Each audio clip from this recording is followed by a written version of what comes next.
화려한 크리스털 샹들리에가 뿜어내는 눈부신 빛이 강한건설 회장 저택의 거실을 대낮처럼 환하게 비추고 있었지만 이서윤이 서 있는 주방 구석은 유난히 어둡고 차가운 기운만이 감돌고 있었다. 오늘은 강한건설의 창립 30주년 기념 파티이자 그녀와 강민석의 결혼 3주년 기념일이었으나 그 누구도 이 초라한 며느리의 존재를 축하하거나 기억해주는 사람은 없었다.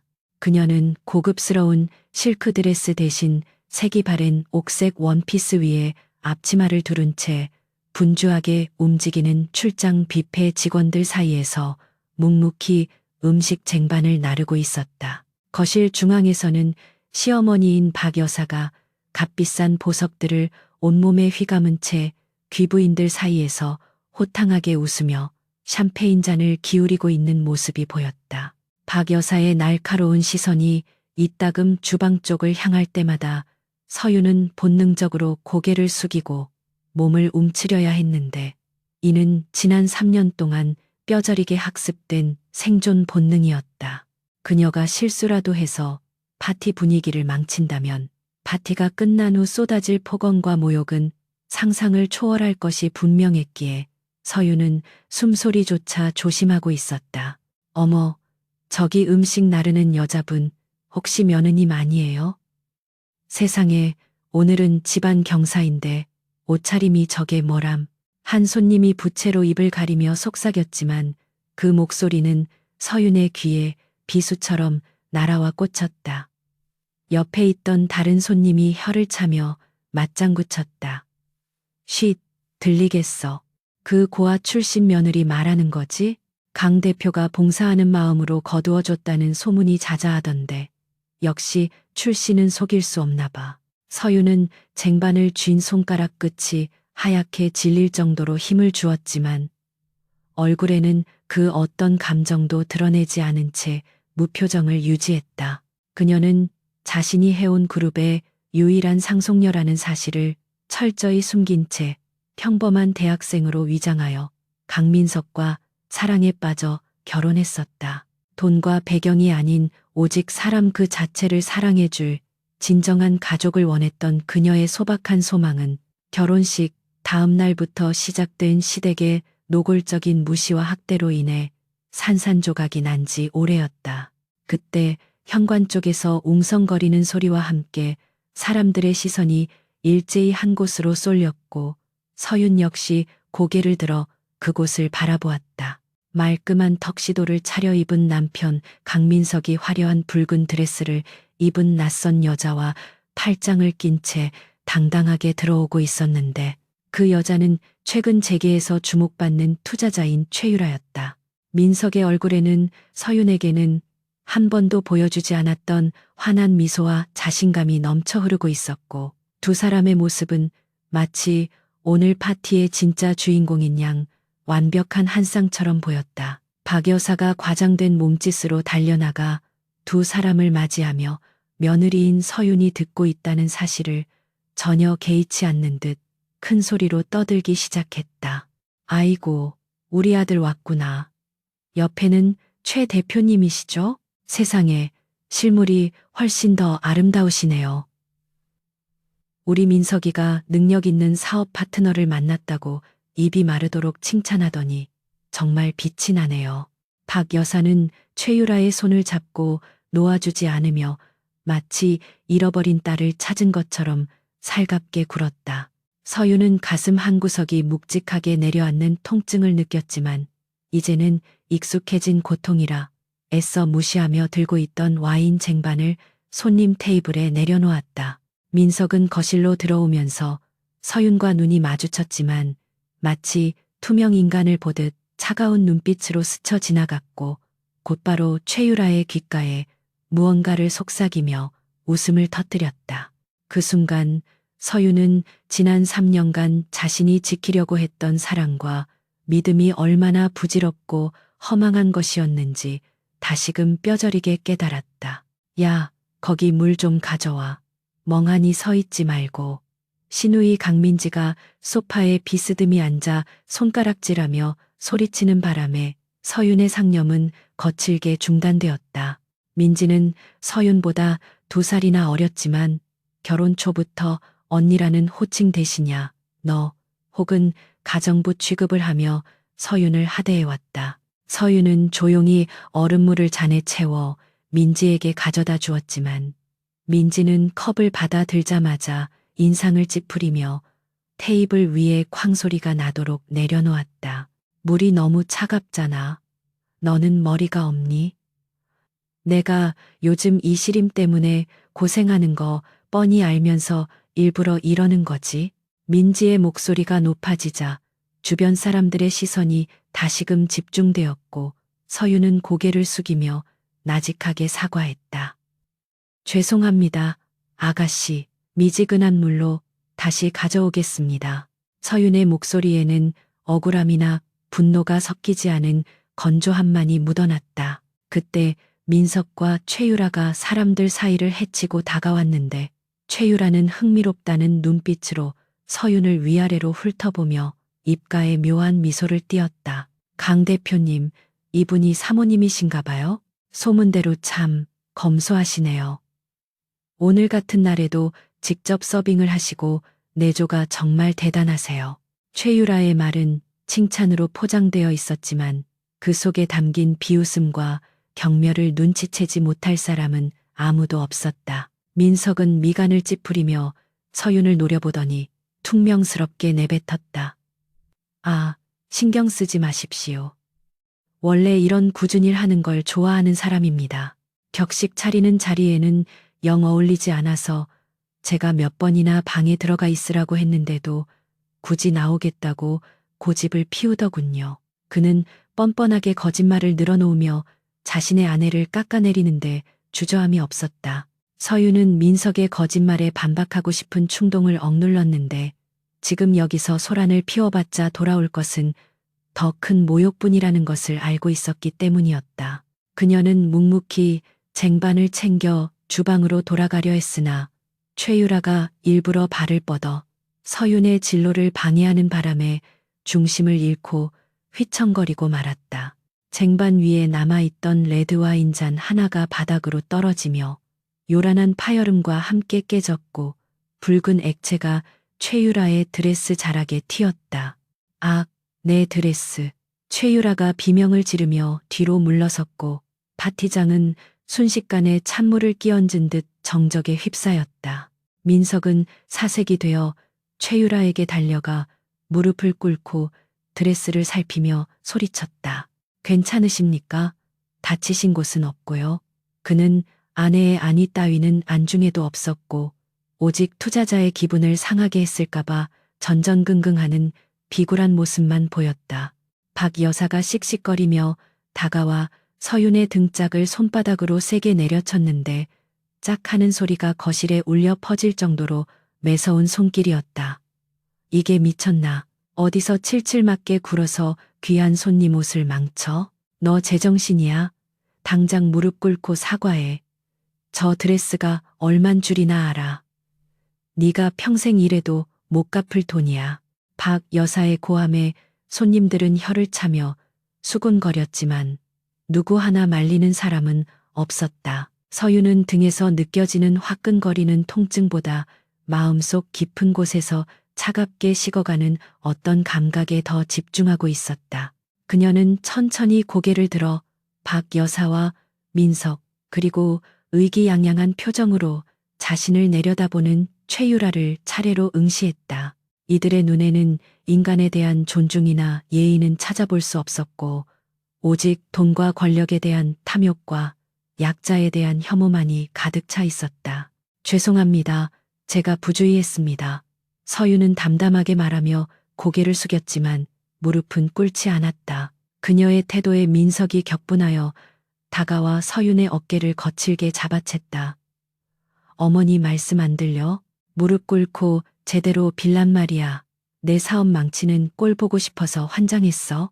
너 같은 게 내 아내라는 게 창피해서 견딜 수가 없어. 민석의 폭언은 서윤이 간신히 붙잡고 있던 마지막 인내심의 끈을 툭 하고 끊어버리는 결정적인 계기가 되었다. 그녀는 민석의 손을 뿌리치지는 않았지만 고개를 들어 그의 눈을 똑바로 바라보았는데 그 눈빛은 예전의 순종적이고 겁 많던 서윤의 것이 아니었다. 깊고 어두운 시면 같은 그녀의 눈동자의 민석은 순간적으로 압도되어 흠칫 놀라 뒤로 주춤거렸다. 옷은 변상하겠습니다. 그리고 서윤은 잠시 말을 멈추고 주변을 둘러보았는데 그 차분하고 위험 있는 시선에 웅성거리던 사람들이 하나둘 입을 다물었다. 오늘 파티 분위기를 망쳐서 죄송하네요. 저는 몸이 좋지 않아 먼저 들어가 보겠습니다. 그녀는 더 이상 그들의 대답을 기다리지 않고 몸을 돌려 계단을 향해 걸어갔다. 뒤에서 박 여사의 날카로운 고함과 민석의 욕설이 들려왔지만 서윤에게는 더 이상 아무런 의미 없는 소음일 뿐이었다. 계단을 오르는 그녀의 발걸음은 그 어느 때보다 무거웠지만 동시에 마음 한구석에서는 기이할 정도로 시원한 해방감이 피어오르고 있었다. 그녀는 2층 복도 끝에 있는 자신의 방이 아니라 민석의 서재가 있는 방향으로 걸음을 옮기며 결심을 굳혔다. 서재에 들어선 서윤은 문을 잠그고 책상 위에 놓인 달력을 바라보았는데 오늘 날짜에 붉은색으로 동그라미가 쳐져 있는 것이 보였다. 3년 전 할아버지인 해온 그룹 명예회장과 약속했던 평범한 삶을 살아보겠다는 유예 기간이 정확히 오늘로 끝나는 날이었다. 그녀는 책상 서랍 깊숙한 곳에서 오랫동안 꺼내지 않았던 낡은 폴더폰을 꺼내 전원을 켰다. 부팅 화면이 지나가고 신호가 잡히자마자 기다렸다는 듯이 부재중 전화와 문자 메시지 알림이 쏟아져 들어왔지만 서윤은 망설임 없이 단축번호 1번을 눌렀다. 신호음이 2번 울리기도 전에 상대방이 전화를 받았고 중후하고 정중한 목소리가 수화기 너머로 들려왔다. 기다리고 있었습니다. 이사님, 복귀하실 준비는 되셨습니까? 네, 김 실장님, 준비는 끝났습니다. 서윤의 목소리는 더 이상 주눅든 며느리의 것이 아니었고 거대한 제국을 이끄는 냉철한 경영자의 톤으로 완전히 바뀌어 있었다. 내일 아침 일찍 차를 보내주세요. 그리고 이혼 서류도 함께 준비해 주시고요. 위자료는 필요 없지만 강한건설에 대한 재무 실사 보고서는 빠짐없이 챙겨오세요. 통화를 마친 서윤은 창가로 다가가 커튼을 살짝 젖히고 아래층 정원을 내려다보았다. 파티는 여전히 성황리에 진행 중이었고 민석과 최유라는 샴페인 잔을 부딪히며 축배를 들고 있었다. 그들은 자신들의 머리 위로 거대한 폭풍우가 몰려오고 있다는 사실을 전혀 알지 못한 채 눈앞에 작은 성공에 도취되어 있었다. 서윤은 창문에 비친 자신의 모습을 바라보며 헝클어진 머리카락을 쓸어 넘겼다. 3년 동안 덮었었던 가난하고 무력한 아내라는 가면을 벗어던질 시간이 다가오고 있었고 그 가면 아래 숨겨져 있던 진실은 강민석과 그의 가족이 감당하기에는 너무나 가혹하고 거대한 것이었다. 그녀의 입가에 서늘한 미소가 번졌다. 즐길 수 있을 때 마음껏 즐겨도 강민석, 그게 너의 마지막 파티가 될 테니까. 탁자 위로 서류 뭉치가 거칠게 던져지며 날카로운 소음을 냈고 그 위에는 이혼 합의서라는 굵은 글씨가 선명하게 박혀 있었다. 강민석은 소파에 깊숙이 몸을 파묻은 채 다리를 꼬고 앉아 있었고 그의 곁에는 팔짱을 낀 채 의기양양한 표정을 짓고 있는 시어머니 박 여사가 서 있었다. 아침 햇살이 거실 안으로 비쳐 들어오고 있었지만 서윤을 바라보는 두 사람의 눈빛은 한겨울의 칼 바람보다 더 매섭고 차가웠다. 더 길게 설명할 필요 없겠지. 네가 글을 읽을 줄 안다면 이게 무슨 상황인지 바로 이해할 테니까. 민석은 담배를 꺼내 물며 귀찮다는 듯이 말을 내뱉었고 연기를 길게 뿜어내며 서윤의 얼굴을 향해 불어날렸다. 지난 3년 동안 너한테 들어간 밥값이랑 생활비 생각하면 위자료를 청구해야 할 판이지만 내가 자선 사업하는 셈치고 그냥 몸만 나가게 해주는 거야. 그러니까 딴 말 말고 도장 찍어. 서윤은 식탁 맞은편에 앉아 미동도 하지 않고 서류를 내려다보고 있었는데 그녀의 무표정한 얼굴이 민석의 심기를 더욱 건드렸다. 그는 서윤이 울며불며 매달리거나 최소한 생활비라도 달라고 애원할 것이라 예상했으나 그녀는 마치 남의 일인 양 차분하기만 했다. 이서윤, 내 말 안 들려? 지금 우리 회사가 얼마나 위급한 상황인지 알기나 해? 최유라 대표가 아니면 강한건설은 부도 처리될 거야. 네가 내 앞길을 막고 있다는 생각은 안 드냐? 박 여사가 끼어들며 혀를 쯧쯧 찼는데 그녀의 목소리에는 경멸과 혐오가 가득 담겨 있었다.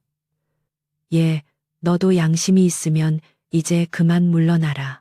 쥐뿔도 없는 고아 주제에 우리 민석이 덕분에 3년이나 호의호식했으면 됐지 뭘 더 바라는 게냐. 유라 아가씨 봐라. 집안 좋지, 능력 있지, 미모까지 겸비했잖아. 어디 너 같은 거랑 비교가 되겠니? 우리 집안 격을 생각해서라도 네가 알아서 기어나가야지. 서유는 천천히 고개를 들어 민석과 박 여사를 번갈아 바라보았는데 그 눈빛에는 원망이나 슬픔 대신 기묘한 연민이 서려 있었다.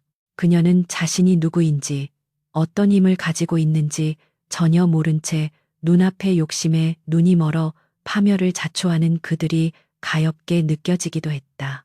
하지만 그 연민은 아주 잠시뿐이었고 지난 3년간 겪었던 수모와 고통의 기억들이 그녀의 마음을 다시 차갑게 얼어붙게 만들었다. 위자료나 재산 분할은 필요 없습니다. 서윤의 목소리는 낮지만 또렷하게 거실에 울려 퍼졌고 그녀의 대답에 민석과 박 여사는 동시에 놀란 표정을 지었다. 그들은 서윤이 돈 한 푼이라도 더 뜯어내려 발악할 것이라 확신하고 있었기에 이토록 순순히 포기하겠다는 말이 믿기지 않는 눈치였다. 대신 조건이 하나 있습니다. 제가 이 집을 나가는 순간부터 강한건설이나 두 분의 인생에 무슨 일이 생기든 절대 저를 다시 찾지 마십시오. 민석은 코웃음을 치며 비웃음을 흘렸는데 그는 서윤의 말을 그저 자존심을 세우려는 허세로밖에 받아들이지 않았다.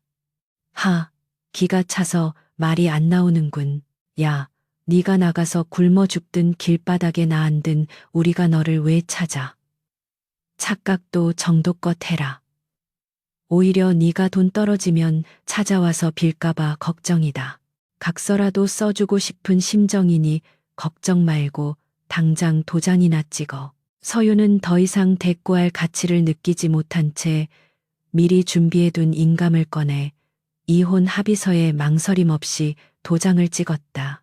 붉은 인주가 종이 위에 선명하게 찍히는 순간 그녀는 자신의 발목을 잡고 있던 족쇄가 풀리는 듯한 해방감을 맛보았다. 서류를 민석 쪽으로 밀어놓은 그녀는 자리에서 일어나 2층으로 올라갔고 뒤에서는 박 여사의 환호성과 민석의 안도의 한숨 소리가 들려왔다. 방으로 들어온 서유는 미리 싸둔 작은 여행 가방 하나만을 들고 나왔는데 그 안에는 그녀가 결혼 전 입었던 옷 몇 벌과 어머니의 유품인 낡은 사진 한 장만이 들어있었다. 이 집에서 받은 명품 가방이나 보석, 옷가지들은 단 하나도 챙기지 않았는데 그것들은 그녀에게 선물이 아니라 모욕과 통제의 상징이었기 때문이었다. 방을 둘러보는 그녀의 시선의 미련은 티끌만큼도 남아있지 않았다. 다시 1층으로 내려오자 민석과 박 여사 그리고 소식을 듣고 달려온 시누이 민지가 현관 앞에 서서 그녀를 기다리고 있었다. 민지는 팔짱을 낀 채 서윤을 위아래로 훑어보며 빈정거렸다. 어머, 정말 빈손으로 나가네. 훔쳐가는 거 없나? 가방 검사라도 해야 하는 거 아니야? 오빠, 잘 확인해봐. 저런 애들이 원래 손버릇이 나쁘잖아. 민지의 말에 박 여사도 고개를 끄덕이며 동조했다. 서윤은 그들을 무시한 채 현관문을 열고 밖으로 나갔는데 아침부터 흐리던 하늘에서는 기어이 굵은 빗줄기가 쏟아지고 있었다.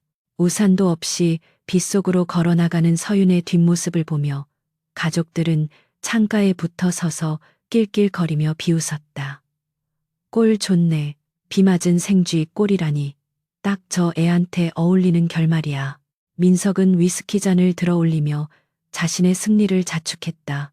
차가운 빗물이 머리카락을 적시고 얼굴을 타고 흘러내렸지만 서유는 멈추지 않고 대문을 향해 묵묵히 걸어갔다. 빗소리가 주변의 모든 소음을 집어삼키며 세상과 그녀를 단절시키는 듯 했지만 역설적이게도 그녀의 머릿속은 그 어느 때보다 맑고 투명해졌다. 대문을 나서자마자 눈앞에 펼쳐진 광경은 집안에서 그녀를 비웃던 강씨 일가의 상상력을 뛰어넘는 것이었다. 한적한 주택가 골목을 가득 메운 것은 검은색 최고급 세단들의 행렬이었고 그 중심에는 위압적인 자태를 뽐내는 롤스로이스 팬텀이 정차해 있었다. 빗줄기를 뚫고 뿜어져 나오는 헤드라이트 불빛이 서윤을 비추자 차량 주변에 대기하고 있던 검은 정장의 경호원 10여 명이 일제히 허리를 90도로 숙여 인사했다. 그 광경은 마치 영화의 한 장면처럼 비현실적이고 압도적이었다. 가장 앞쪽 차량에서 중년의 남성이 다급하게 내려 우산을 펼쳐들고 서윤에게 달려왔는데 그는 해온그룹의 비서실장인 김 실장이었다. 그는 서윤의 몸에 빗방울이 닿지 않도록 정성스럽게 우산을 씌워주며 떨리는 목소리로 고개를 숙였다. 회장님, 늦게 모시러 와서 송구합니다. 비를 맞으셨군요. 바로 차 안으로 모시겠습니다. 서윤은 젖은 머리카락을 쓸어 넘기며 김 실장을 바라보았는데 그녀의 눈빛은 방금 전까지 이혼녀로서 겪었던 수모의 흔적을 찾아볼 수 없을 정도로 냉철하게 변해 있었다. 괜찮습니다. 김 실장, 오히려 정신이 번쩍 드는군요. 차 안 온도는 적당합니까? 바로 본사로 이동해서 회의를 소집해야겠습니다. 처리해야 할 안건들이 산더미처럼 쌓여 있으니까요. 김 실장은 서윤의 침착하고 위험 있는 태도에 안도하며 뒷좌석 문을 정중하게 열어주었다. 따뜻하고 안락한 차 내부로 들어선 서윤은 젖은 외투를 벗어 건네고 김 실장이 준비해둔 따뜻한 차를 한 모금 마셨다. 차창 밖으로 보이는 강한건설 회장 저택은 빗줄기 속에 흐릿하게 멀어지고 있었고 그 작고 초라해 보이는 집을 바라보는 서윤의 눈매가 가늘어졌다. 김 실장, 강한건설에 대한 자금 회수 조치는 준비되었나요? 서윤의 물음에 김 실장은 조수석에서 뒤를 돌아보며 즉각 대답했다. 네, 회장님, 지시하신 대로 해온은행과 투자 계열사들을 통해 모든 대출 연장 거부 및 자금 회수 통보를 준비해 두었습니다. 오늘 오후 이 시를 기점으로 모든 금융거래가 동결될 것입니다.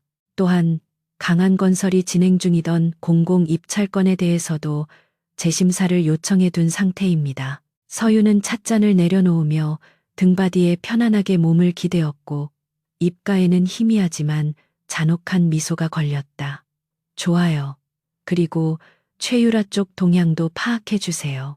그 여자가 믿고 있는 명일 투자 개발이 우리 그룹과 얽혀 있는 지분이 얼마나 되는지, 그리고 그녀의 개인 비리 내역까지 전부 조사해서 내일 아침까지 보고하세요. 그녀의 목소리는 부드러웠지만 그 내용은 상대의 숨통을 끊어놓겠다는 선전포고나 다름없었다. 차가 부드럽게 출발하며 빗길을 미끄러지듯 달려나갔고 서윤은 창문에 머리를 기대고 눈을 감았다. 지난 3년간의 삶은 마치 긴 악몽처럼 느껴졌고 이제 그 악몽에서 깨어나 현실로 돌아온 기분이었다. 그녀는 더 이상 누군가의 아내도 며느리도 아닌 대한민국 재계 서열 1위 해운그룹의 총수 이서윤으로 돌아와 있었다. 한편 강민석은 창밖을 내다보다가 믿을 수 없는 광경에 눈을 의심하며 술잔을 떨어뜨렸다. 빗속을 뚫고 사라지는 거대한 차량 행렬과 그 중심에 있던 고급 리무진, 그리고 그 차에 타는 여자의 뒷모습이 방금 내쫓은 서윤과 너무나 흡사했기 때문이었다. 저거, 뭐야? 설마 이서윤이 저 차를 탔다고? 아니지? 내가 잘못 본 거지? 그는 떨리는 목소리로 중얼거렸지만 불안감은 독버섯처럼 가슴 속에서 피어오르기 시작했다. 옆에 있던 박 여사는 코웃음을 치며 민석의 어깨를 툭 쳤다. 아유, 얘가 헛것을 봤나 보다. 저런 고급차가 서윤이 같은 애를 왜 태워? 아마 지나가던 택시를 탔겠지. 쓸데없는 생각 말고 유라 아가씨한테 전화나 해봐라. 오늘 저녁에 근사한 곳에서 식사라도 하자고 해. 하지만 민석의 시선은 여전히 텅 빈 골목길 끝에 고정된 채 떨어질 줄을 몰랐다. 달리는 리무진 안에서 서윤은 스마트폰을 꺼내 비서실에서 보내온 강한건설의 재무제표를 훑어보기 시작했다. 화면 속에 붉은색으로 표시된 적자 내역과 불법적인 자금 흐름들이 그녀의 눈에 들어왔다. 썩은 부위는 도려내야지. 아프더라도 확실하게. 그녀는 혼잣말처럼 속삭이며 화면을 터치해 전면 공격 승인 버튼을 눌렀다. 이제 복수의 서막이 올랐고 그 끝은 누구도 예상치 못한 파국이 될 것이었다. 강한건설의 대표이사 집무실은 마치 폭격이라도 맞은 듯 아수라장이 되어 있었고 바닥에는 찢어진 서류 조각들과 결제판들이 어지럽게 널려 있었다. 창밖의 하늘은 어제와 다름없이 맑고 푸르렀지만 사무실 안의 공기는 숨이 막힐 정도로 무겁고 탁했다. 강민석은 넥타이를 거칠게 풀어헤친 채 책상을 주먹으로 내리치며 고래고래 소리를 지르고 있었는데 그의 얼굴은 극심한 스트레스와 분노로 인해 붉게 달아올라 있었다. 도대체 이게 무슨 소리야? 해운은행에서 자금 회수를 하겠다니? 만기 연장은 당연히 되는 거였잖아. 갑자기 왜 태도를 바꾼 건데? 민석의 고함에 재무팀장은 사시나무 떨듯 떨며 기어들어가는 목소리로 대답했다. 저도 영문을 모르겠습니다. 대표님, 오늘 아침 9시를 기점으로 해운은행뿐만 아니라 우리와 거래하던 모든 제2금융권에서도 동시에 대출금 상환을 요구해 왔습니다. 마치 누군가 뒤에서 조종이라도 하는 것처럼 민석은 믿을 수 없다는 표정으로 머리를 감싸 쥐었는데 불과 하루 전까지만 해도 승승장구하던 자신의 회사가 하루아침에 벼랑 끝으로 내몰렸다는 사실을 받아들일 수 없었다. 최유라 대표한테 연락해 당장 명일투자개발에서 자금을 끌어오면 급한 불은 끌 수 있을 거야. 그 여자가 내 파트너잖아. 이럴 때 쓰라고 있는 게 파트너라고. 그는 지푸라기라도 잡는 심정으로 비서에게 소리쳤다. 그때 집무실 문이 벌컥 열리며 최유라가 들어왔는데 그녀의 표정 또한 민석 못지않게 창백하고 당황한 기색이 역력했다. 평소에 우아하고 도도하던 모습은 온데간데 없고 헝클어진 머리와 불안하게 흔들리는 눈동자만이 그녀의 현재 상태를 대변해주고 있었다. 민석은 반가움의 자리에서 벌떡 일어나 그녀에게 달려갔다. 유라 씨, 마침 잘 왔어요. 지금 은행들이 미쳐서 돈을 다 회수하겠다고 난리인데 당신 쪽에서 자금 좀 융통해줘요. 이자 쳐서 갚을 테니까. 하지만 최유라는 민석의 손을 거칠게 뿌리치며 신경질적으로 소파에 주저앉았다. 지금 그게 문제예요. 나도 죽게 생겼다고요. 오늘 아침에 금융감독원에서 우리 회사로 들이닥쳤어요. 불법 대출이랑 주가 조작 혐의로 조사를 시작한다는데 내 모든 계좌가 동결됐단 말이에요. 최유라의 날카로운 비명에 민석은 멍한 표정으로 제자리에 얼어붙고 말았다. 두 사람은 서로를 멍하니 바라보며 말문이 막혔는데 이 모든 상황이 우연이라기에는 너무나 조직적이고 치밀하게 돌아가고 있었다. 누군가가 그들의 목을 조르기 위해 오랫동안 그물을 쳐놓고 한순간에 당겨버린 것 같은 공포감이 엄습했다. 민석은 떨리는 손으로 마른 세수를 하며 중얼거렸다. 누구지? 도대체 누가 우리를 건드리는 거야? 경쟁사인 태산건설인가? 아니면 예전에 입찰해서 떨어진 업체들이 작당이라도 한 건가? 최유라는 손톱을 물어뜯으며 초조하게 다리를 떨었다. 누가 됐든 보통 내기가 아니에요. 해운은행을 움직이고 금융감독원까지 동원할 정도면 정재계에 엄청난 영향력을 가진 사람이라고요. 민석 씨, 혹시 최근에 누구한테 크게 원한 산 적 없어요? 그녀의 질문에 민석은 잠시 생각에 잠겼지만 떠오르는 얼굴이라곤 어제 쫓아낸 전처 이서윤뿐이었다. 하지만 그는 곧바로 고개를 저으며 헛웃음을 지었다. 그럴 리가 없지. 그 여자가 무슨 힘이 있다고. 그 시각 서울 도심이 한눈에 내려다 보이는 해운그룹 본사 50층 회장 집무실은 강한건설의 소란스러움과는 정반대로 차분하고 고요한 정적이 흐르고 있었다. 넓은 통유리 창을 통해 들어오는 햇살이 최고급 대리석 바닥을 비추고 있었고 그 중앙에 놓인 거대한 흑단나무 책상 뒤에는 이서윤이 앉아 있었다. 그녀는 더 이상 낡은 옷을 입은 주눅든 며느리가 아니었다. 몸에 딱 맞는 짙은 네이비색 정장을 입고 머리를 단정하게 빗어 넘긴 서윤은 날카롭고 지적인 카리스마를 뿜어내고 있었다.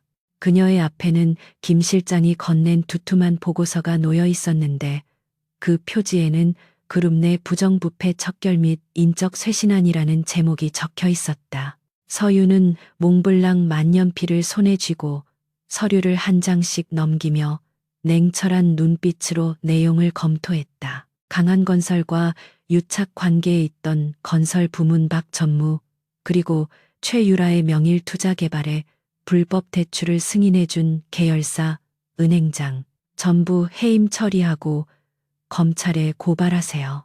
서윤의 목소리는 낮지만 단호했고 그 말 한마디에 수십 년간 권력을 누려온 임원들의 목이 날아가는 순간이었다. 김 실장은 정중하게 고개를 숙이며 대답했다. 네, 회장님. 이미 감사팀을 투입하여 증거를 확보했고 오늘 오후 이사회에서 공식적으로 안건을 상정하겠습니다. 서윤은 펜을 내려놓고 의자를 돌려 창밖을 바라보았는데 발 아래로 펼쳐진 도시의 풍경이 마치 체스판처럼 느껴졌다. 그녀는 지난 3년간 이 거대한 힘을 숨기고 평범한 행복을 꿈꿨지만 세상은 그녀의 순수한 소망을 짓밟고 비웃음으로 되돌려 주었다. 이제 그녀는 자신이 가진 힘을 올바르게 그리고 때로는 잔혹하게 사용하는 법을 배워야만 했다.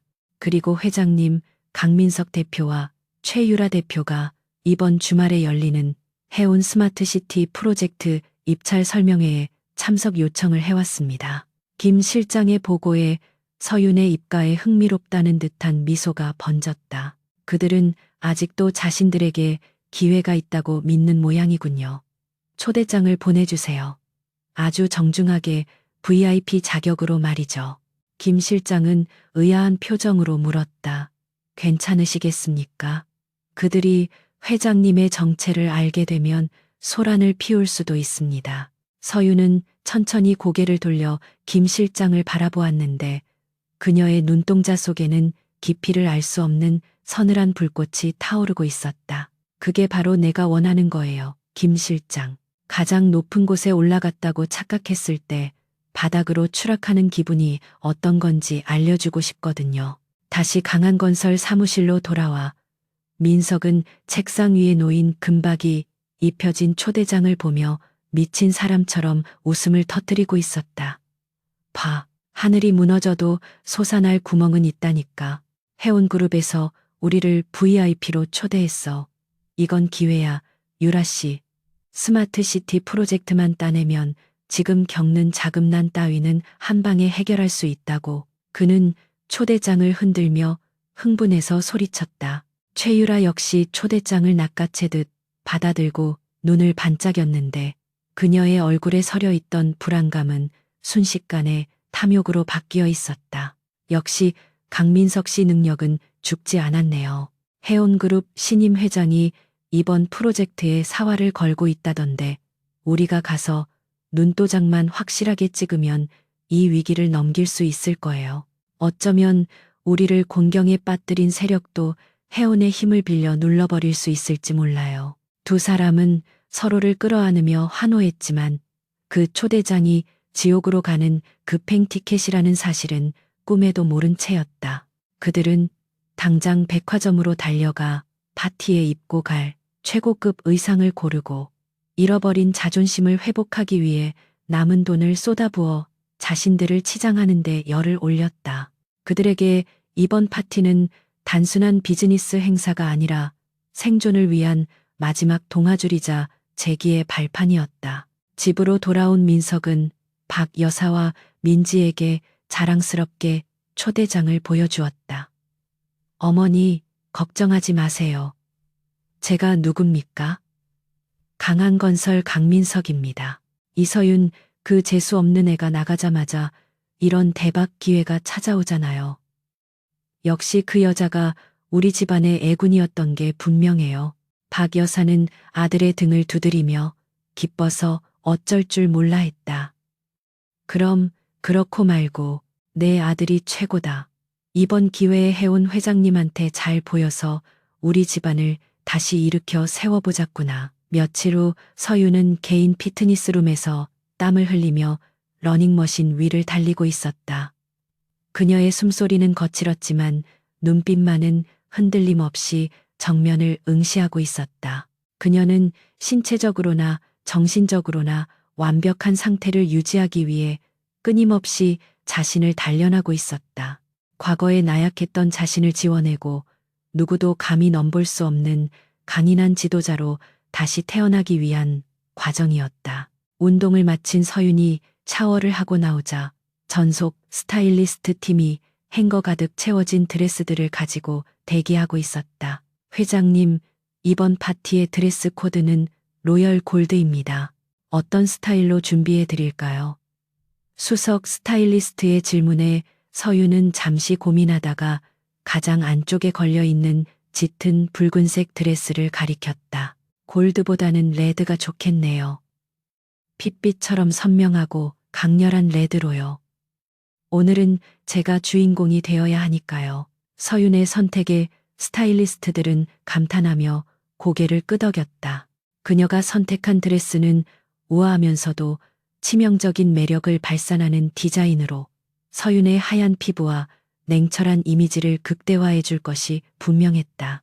파티 당일 저녁, 서울 시내의 특급 호텔 연회장은 해온그룹의 행사에 참석하려는 정재계 인사들로 인산인해를 이루고 있었다. 호텔 입구에는 수많은 취재진이 몰려들어 플래시 세례를 터뜨렸고 붉은 카펫 위로는 대한민국을 움직이는 거물들이 차례로 입장하고 있었다. 그 화려한 풍경 속에 강민석과 최유라도 섞여 있었는데 그들은 최대한 여유롭고 자신감 넘치는 표정을 지으려 애쓰고 있었다. 긴장하지 마, 민석 씨. 오늘 밤은 우리의 밤이 될 거야. 최유라가 민석의 팔짱을 끼며 속삭였지만 그녀의 손은 미세하게 떨리고 있었다. 민석은 넥타이를 매만지며 고개를 끄덕였다. 알아. 반드시 해온 회장을 만나서 단판을 지을 거야. 우리 기술력이라면 충분히 승산이 있어. 그들은 서로에게 최면을 걸 듯 용기를 불어넣으며 연회장 안으로 발걸음을 옮겼다. 연회장 내부는 웅장하고 화려함의 극치였다. 천장 높은 곳에서 쏟아지는 조명과 감미로운 오케스트라 연주, 그리고 최고급 샴페인과 요리들이 즐비했다. 하지만 참석자들의 주된 관심사는 음식이 아니라 오늘 처음으로 공식 석상의 모습을 드러낸다는 해온그룹의 신임 회장에 대한 호기심이었다. 도대체 어떤 분일까? 소문으로는 전임 회장님의 숨겨진 손녀라던데 상당한 미인이라는 이야기도 있고 아주 냉혹한 승부사라는 말도 있더군요. 사람들의 수군거림을 들으며 민석과 최유라는 샴페인 잔을 들고 구석진 자리에 자리를 잡았다. 그들은 주위를 두리번거리며 회장이 나타나기만을 기다렸다. 시간이 흐르고 마침내 사회자의 안내 방송이 울려 퍼지자 연회장은 순식간에 정적에 휩싸였다. 신사숙녀 여러분, 오래 기다리셨습니다. 해온그룹의 새로운 주인을 소개합니다. 이서윤 회장님께서 입장하십니다. 이서윤이라는 이름이 호명되는 순간 민석은 자신의 귀를 의심했다. 이서윤, 설마 동명이인이겠지? 그럴 리가 없어. 그는 혼란스러운 표정으로 연회장 중앙에 있는 거대한 계단 위를 올려다보았다. 웅장한 음악과 함께 스포트라이트가 계단 꼭대기를 비추었고 그곳에는 믿을 수 없는 존재가 서 있었다. 붉은 드레스를 입고 왕관처럼 빛나는 다이아몬드 티아라를 쓴 여자가 우아하게 계단을 내려오고 있었다. 그녀의 걸음걸이는 당당했고 표정은 오만할 정도로 도도했다. 민석과 최유라의 눈이 동시에 커지며 입이 떡 벌어졌다. 그들이 그토록 무시하고 짓밟았던 빗속으로 내쫓았던 그 여자가 바로 그들 눈앞에 서 있는 해온그룹의 회장이었던 것이다. 서윤은 계단을 내려오며 연회장을 천천히 둘러보았고 마침내 구석에서 경악에 찬 표정으로 굳어있는 민석과 최유라를 발견했다. 그녀의 시선이 그들에게 머무는 순간 시간은 멈춘 듯했고 공기는 얼어붙었다. 서윤은 그들을 향해 아주 천천히 그리고 잔인하게 미소 지었다. 그것은 사냥감이 덫에 걸린 것을 확인한 사냥꾼의 미소였다.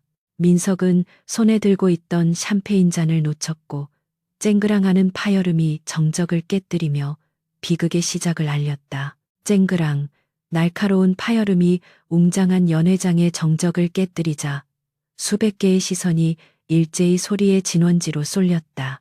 바닥에 산산조각 난 샴페인 잔과 그 파편들 사이에 멍하니 서 있는 강민석의 모습은 처량하기 그지없었다. 그는 자신의 발치에 튄 술방울조차 닦을 생각을 하지 못한 채 단상 위에 서 있는 이서윤에게서 눈을 떼지 못하고 있었다. 마치 유령이라도 본 듯 하얗게 질린 얼굴과 떨리는 입술은 그가 겪고 있는 극심한 혼란을 그대로 보여주었다. 단상 위에 선 서윤은 그 소란에도 눈썹 하나 까딱하지 않는 침착함을 유지했다. 그녀는 잠시 민석 쪽으로 시선을 던졌으나 그것은 인간에 대한 관심이 아니라 마치 길가에 놓인 돌멩이를 바라보는 듯한 무미건조한 눈빛이었다. 그녀는 곧바로 마이크를 잡고 부드럽지만 힘 있는 목소리로 연설을 시작했다. 귀한 시간을 내어 이 자리에 참석해 주신 내외 귀빈 여러분께 진심으로 감사의 말씀을 드립니다. 해온그룹 회장 이서윤입니다. 그녀의 목소리가 스피커를 통해 울려 퍼지자 민석은 비로소 숨을 헐떡이며 현실을 자각하기 시작했다. 그 목소리는 분명 어제 아침까지 자신의 집 주방에서 다녀오셨어요라고 작게 속삭이던 아내의 목소리였으나 그 톤과 억양은 완전히 달랐다. 3년간 함께 살았던 여자가 대한민국 재계 서열 1위의 총수라는 사실은 그의 뇌가 감당하기에는 너무나 비현실적인 정보였다. 옆에 있던 최유라는 사태 파악이 민석보다 훨씬 빨랐는데 그녀는 공포에 질려 민석의 옷소매를 거칠게 잡아당겼다. 민석 씨, 정신 차려요. 저 사람 진짜예요. 저 드레스, 저 보석들, 전부 진품이라고요. 우리가 지금 누구를 건드린 거죠? 최유라의 목소리는 잘게 떨리고 있었고 그녀는 자신이 서윤에게 했던 모욕적인 언사들을 떠올리며 등골이 서늘해지는 것을 느꼈다. 민석은 유라의 손을 뿌리치며 부정하듯 고개를 저었다. 아니야, 말도 안 돼. 쟤는 고아라고 했어. 부모도 없고 가진 것도 없어서 내가 거두어 준 거라고. 분명 뭔가 착오가 있는 거야. 그래, 닮은 사람이거나 아니면 우리를 속이려고 연극을 하는 걸 거야. 그는 현실을 부정하는 망상 속으로 도피하려 했지만 눈앞의 서윤은 너무나 압도적인 존재감으로 빛나고 있었다. 서윤의 연설은 계속되었다. 해온그룹은 지난 수십 년간 대한민국의 경제 발전을 이끌어왔습니다. 하지만 고인물은 썩기 마련이듯 우리 내부에도 혁신을 가로막는 낡은 관행과 부패가 존재했습니다. 저는 오늘 이 자리에서 선언합니다. 해오는 앞으로 투명하고 공정한 기업으로 거듭날 것이며 그 과정에서 방해되는 모든 불순물은 철저히 제거할 것입니다. 불순물이라는 단어를 말할 때 서윤의 시선이 아주 잠시 민석과 유라가 서 있는 곳을 스치고 지나갔다. 그 짧은 눈맞춤에 민석은 심장이 덜컥 내려앉는 듯한 공포를 느꼈지만 동시에 기묘한 오기가 발동했다. 만약 저 여자가 진짜 내 아내 이서윤이라면 아직 법적으로나 감정적으로나 자신에게 묶여 있을 것이라는 헛된 희망이 고개를 든 것이다. 저 여자는 날 사랑해 죽고 못 살 정도로 좋아했다고. 민석은 중얼거리며 넥타이를 고쳐맸다.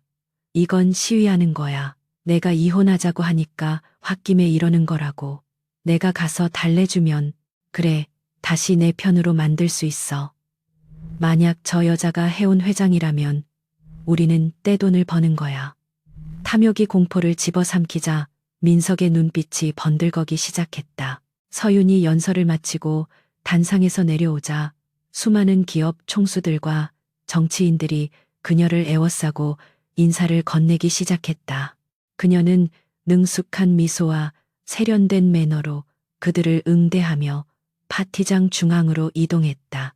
그 모습은 마치 여왕벌을 중심으로 움직이는 거대한 군집처럼 보였고 서윤은 그 중심에서 완벽하게 군림하고 있었다. 민석은 더 이상 지체할 수 없다고 판단하고 인파를 헤치고 앞으로 나아갔다. 비켜, 비키라고.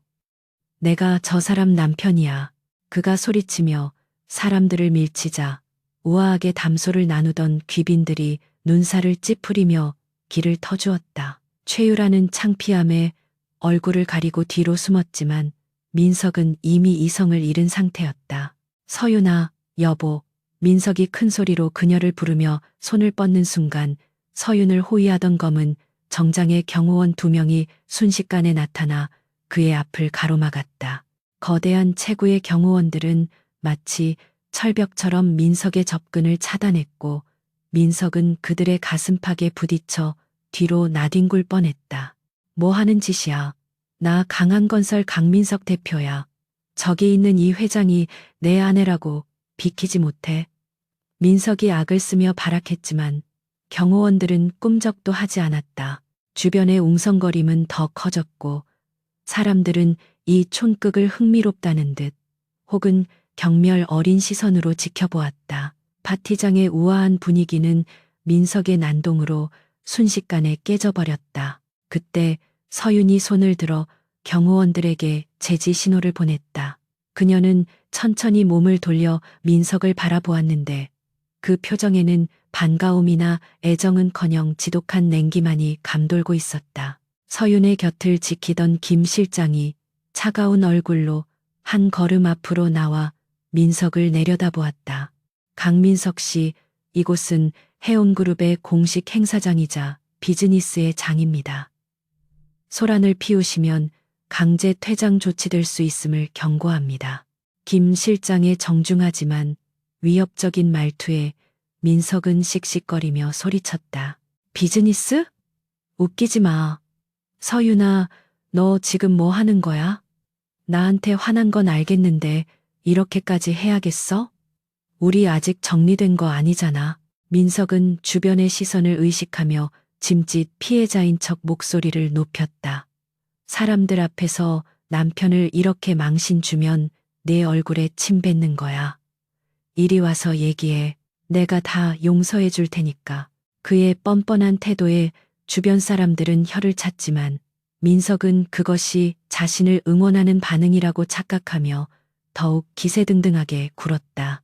서윤은 한숨을 쉬듯 짧게 내뱉고는 천천히 민석에게 다가갔다. 또각또각 하이힐 소리가 유난히 크게 들렸고 그녀가 다가올수록 민석은 알 수 없는 위압감에 저도 모르게 뒷걸음질 쳤다. 서윤은 민석의 코앞에서 멈춰서서 그를 똑바로 응시했다. 그 눈동자는 3년간 그가 알고 있던 순한 아내의 눈이 아니었다. 강민석 씨. 서윤의 입에서 나온 호칭은 여보가 아니었다. 착각이 지나치시군요. 우리는 어제부로 법적으로 남남이 되었습니다. 그리고 당신이 용서한다고요? 무엇을요?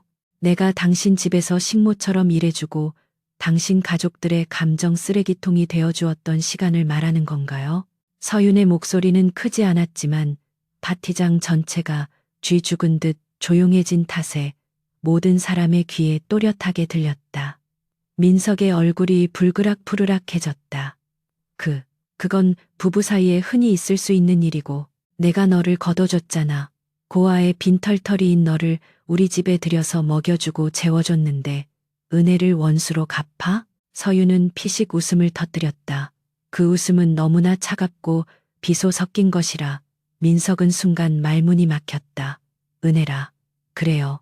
덕분에 잘 배웠습니다. 사람이 돈 앞에서 얼마나 추악해질 수 있는지, 그리고 믿었던 사람이 등에 칼을 꽂을 때 얼마나 아픈지를요.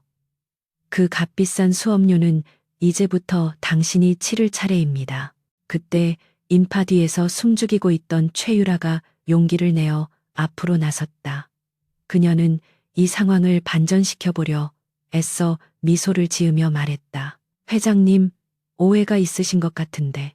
민석 씨가 표현이 좀 거칠어서 그렇지 본심은 그게 아니에요. 그리고 저희 명일투자개발과 강한건설은 해온그룹과 함께할 준비가 되어 있습니다. 과거는 있고 미래를 보시죠. 서윤의 시선이 천천히 최유라에게로 옮겨갔다. 그녀는 최유라의 머리끝부터 발끝까지 훑어본 뒤 경멸이 담긴 어조로 말했다. 최유라 대표, 당신이 입고 있는 그 드레스에 묻은 와인 자국은 지웠나 보군요. 하지만 당신의 회사 장부에 묻은 붉은 적자와 불법 자금 세탁의 흔적도 그렇게 쉽게 지워질까요? 최유라의 얼굴이 백지장처럼 하얗게 질렸다. 그게 무슨. 서윤은 김 실장에게 손짓했고 김 실장은 태블릿 PC를 꺼내 화면을 띄워 두 사람에게 보여주었다. 그곳에는 명일투자개발과 강한건설의 이중 장부와 비자금 조성 내역이 적나라하게 표시되어 있었다. 이건 민석과 최유라는 동시에 경악하며 말을 잇지 못했다. 서유는 차갑게 일갈했다. 내 파티장은 쓰레기를 초대하는 곳이 아닙니다. 두 사람 내 눈앞에서 당장 사라지세요. 그리고 기다리세요. 검찰 소환장이 곧 도착할 테니까. 서윤의 말이 떨어지기가 무섭게 경호원들이 민석과 유라의 양팔을 붙잡았다. 민석은 발버둥치며 고함을 질렀다. 이거 놔, 이거 놓으라고. 이서윤, 네가 감히 나한테 이럴 수 있어? 내가 널 가만둘 것 같아? 하지만 그의 외침은 공허한 메아리가 되어 사라졌고 그는 짐짝처럼 질질 끌려 연회장 밖으로 쫓겨났다. 쫓겨나는 민석의 모습을 바라보는 서윤의 눈에는 일말의 동요도 없었다. 그녀는 잠시 흐트러진 옷매무새를 다듬고 다시 환한 미소를 지으며 귀빈들을 향해 돌아섰다. 죄송합니다. 잠시 불청객 때문에 소란이 있었습니다. 파티를 계속 즐겨주십시오. 연회장 밖으로 내동댕이 쳐진 민석과 유라는 호텔 로비의 차가운 대리석 바닥에 주저앉았다. 지나가는 호텔 직원들과 투숙객들이 그들을 구경거리처럼 바라보며 수군거렸다. 민석은 헝클어진 머리를 감싸 쥐고 멍하니 허공을 응시했다. 방금 전까지 자신이 꿈꾸던 재기의 기회는 산산조각 났고 대신 감당할 수 없는 공포가 거대한 해일처럼 밀려오고 있었다. 민석 씨, 우리 이제 어떡해요? 최유라가 울먹이며 물었지만 민석은 대답할 수 없었다. 그의 머릿속에는 오직 서윤의 마지막 눈빛만이 선명하게 남아 있었다. 그것은 단순한 복수심이 아니었다. 그것은 절대적인 힘을 가진 자가 하찮은 존재를 내려다볼 때의 무관심 그 자체였다. 그는 비로소 깨달았다. 자신이 건드려서는 안 될 영린을 건드렸다는 것을. 한편 파티장 안에서 서윤은 샴페인 잔을 들고 창가로 다가갔다. 화려한 도시의 야경이 그녀의 눈동자에 비쳤다. 김 실장이 조용히 다가와 물었다. 회장님, 괜찮으십니까? 많이 불쾌하셨을 텐데요. 서윤은 씁쓸한 미소를 지으며 고개를 저었다. 아니요, 김 실장. 오히려 후련하네요. 이제야 진짜 이별을 한 기분이에요. 미련도 원망도 남지 않은 깨끗한 이별 말이에요. 그녀는 잔을 들어 올리며 밤하늘을 향해 건배했다. 이제 시작이야. 강민석, 그리고 너희 가족들. 내가 겪은 3년의 고통을 뼈에 사무치도록 돌려줄게. 기대해도 좋아. 서윤의 눈빛은 밤하늘의 별보다 더 차갑고 날카롭게 빛나고 있었다. 강한건설의 본사 회의실은 침울하다 못해 초상집 같은 분위기가 감돌고 있었는데 테이블 위에는 연일 폭락하고 있는 주가 그래프와 계약 해지, 통보서들이 수북이 쌓여 있었다. 강민석은 머리를 쥐어뜯으며 괴로워하고 있었고 그의 옆에는 퉁퉁 부은 눈으로 스마트폰을 들여다보고 있는 최유라가 앉아 있었다. 며칠 전 해온그룹 파티장에서 쫓겨난 그들의 모습은 이미 SNS를 통해 전 세계로 퍼져나갔고 재벌 회장에게 쫓겨난 전 남편과 상간녀라는 자극적인 제목으로 실시간 검색어를 장악하고 있었다. 이대로 끝낼 수는 없어. 내가 어떻게 여기까지 왔는데. 고작 이서윤 따위한테 내 인생을 송두리째 뺏길 수는 없다고. 민석이 핏발선 눈으로 소리치자 맞은편에 앉아있던 박 여사가 기다렸다는 듯이 맞장구를 쳤다. 그럼 그렇고 말고 걔가 누구 덕분에 3년이나 따뜻한 밥 먹고 살았는데 은혜를 원수로 갚아도 유분수지. 민석아, 내 생각에는 여론전을 펼치는 게 좋겠다. 사람들이 재벌의 갑질이라면 치을 떨잖아. 박 여사의 제안은 단순하면서도 악랄했는데 서윤이 돈을 앞세워 조강지처의 자리를 버리고 남편을 헌신짝처럼 버렸다는 거짓 프레임을 씌우자는 것이었다. 민석은 잠시 망설이는 듯 했으나 당장 눈앞에 닥친 파산을 막기 위해서는 물불을 가릴 처지가 아니었다. 그는 비서에게 당장 기자회견을 준비하라고 지시했고 인터넷 방송과 자극적인 이슈를 쫓는 유튜버들에게도 연락을 취해 자신들의 억울함을 호소할 무대를 마련했다. 그날 오후 강한건설 로비에는 수많은 취재진이 몰려들었고 민석은 일부러 수염을 깎지 않고 초췌한 모습으로 카메라 앞에 섰다. 그는 준비해둔 원고를 읽어내려가며 눈물을 쥐어짜는 연기를 시작했다. 국민 여러분, 저는 하루아침에 사랑하는 아내에게 버림받은 비참한 남편입니다. 제 아내, 아니 해온그룹 이서윤 회장은 과거 고아였던 자신을 받아준 저와 제 가족을 헌신짝처럼 내팽개쳤습니다. 부유한 친가족을 찾자마자 이혼을 요구하고 저를 사회적으로 매장하려 하고 있습니다. 민석의 거짓 눈물 연기는 꽤 그럴듯해 보였고 옆에서 박 여사와 강민지까지 합세하여 통곡하자 현장 분위기는 술렁이기 시작했다. 저희는 며느리가 가난하다고 구박한 적 없습니다. 오히려 친딸처럼 아끼고 사랑했습니다. 그런데 재벌이 되더니 시어머니인 저를 벌레 보듯 하더군요. 돈이 사람을 저렇게 괴물로 만들 줄은 꿈에도 몰랐습니다. 박 여사는 바닥에 주저앉아 가슴을 치며 오열하는 퍼포먼스까지 선보였다. 이 자극적인 뉴스는 삽시간에 퍼져나갔고 인터넷 여론은 반반으로 갈리며 뜨겁게 달아올랐다. 일부는 서윤의 냉혹함을 비난하며 민석을 동정했고 일부는 재벌가의 숨겨진 진실에 대해 의구심을 품었다. 최유라 역시 자신의 SNS에 사랑 때문에 모든 것을 잃었다는 감성적인 글을 올리며 마치 자신이 서윤의 횡포에 희생된 피해자인 양 여론을 조작하려 했었다. 해온그룹 회장실에서 대형 모니터를 통해 이 모든 광경을 지켜보던 김 실장은 분노를 참지 못하고 주먹을 불끈 쥐었다. 회장님, 저런 파렴치한 자들을 그냥 두고 보실 겁니까? 당장 법무팀을 동원해서 허위 사실 유포로 고소하고 정정 보도를 청구해야 합니다. 저들이 회장님의 명예를 심각하게 훼손하고 있습니다. 김 실장의 목소리는 흥분으로 떨리고 있었다. 하지만 서윤은 찻잔을 내려놓으며 의외로 차분한 반응을 보였는데 그녀의 입가에는 싸늘한 미소가 걸려 있었다. 아니요, 김 실장, 그냥 두세요. 저들이 짓고 싶은 만큼 짓게 놔두는 게 좋아요. 높이 올라갈수록 추락할 때의 고통은 더 큰 법이니까요. 지금은 저들이 스스로 판 무덤 속으로 걸어 들어가는 중이에요.